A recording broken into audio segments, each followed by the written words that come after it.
பல்லவி அந்த பாட்டு ஏன்னு தெரியல, எனக்கு ரொம்ப பிடிக்கும். தெரியல, எஸ்பிபி சாரும் சித்ராமாவும் எவ்வளோ 1000 பாடல் பாடியிருக்காங்க. இருந்தாலும் எனக்கு அந்த பாட்டு ரொம்ப பிடிக்கும். சென்னை டு ஆரணி ஒரே பாட்டை திருப்பி கேட்டீங்களா? ரிப்பீட் மோட்ல போட்டேன். போயிட்டு நான் வர வரைக்கும் அந்த பாட்டு தான் கேட்டேன். நேத்து ஒரு தரு பார்த்தோம், பார்த்து இந்த பாட்டு வந்து அவங்க பாடும்போது எனக்கு ரொம்ப பிடிக்கும் அப்படின்னு சொன்னார் அந்த இன்டர்வியூ. அப்படியே எனக்கு ஒரே அப்படியே பட்டம் போச்சு, பட்டர்ஃப்ளையா பறக்குது. நீங்களும் லக்ஷ்மண் சாரும் சேர்ந்த மாதிரி இன்டர்வியூ எதுவும் பார்த்து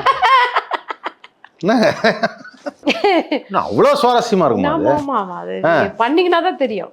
ஏன் 2 மாடு போகுது ஒரு வண்டியில, 2 மாடு ஒரு பக்கம் ஒரு மாடு போச்சுன்னா இன்னொரு மாடு என்ன பண்ணும் பாவம், அது இப்படி இழுக்கலாம்னு பார்க்கும். ஆனா முடியாது.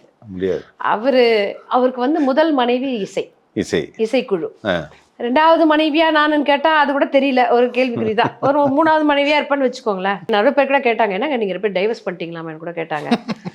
அப்படியாங்க, ஓ சரிங்க அப்படின்னு அதையும் கடந்து வந்துடுறோம்.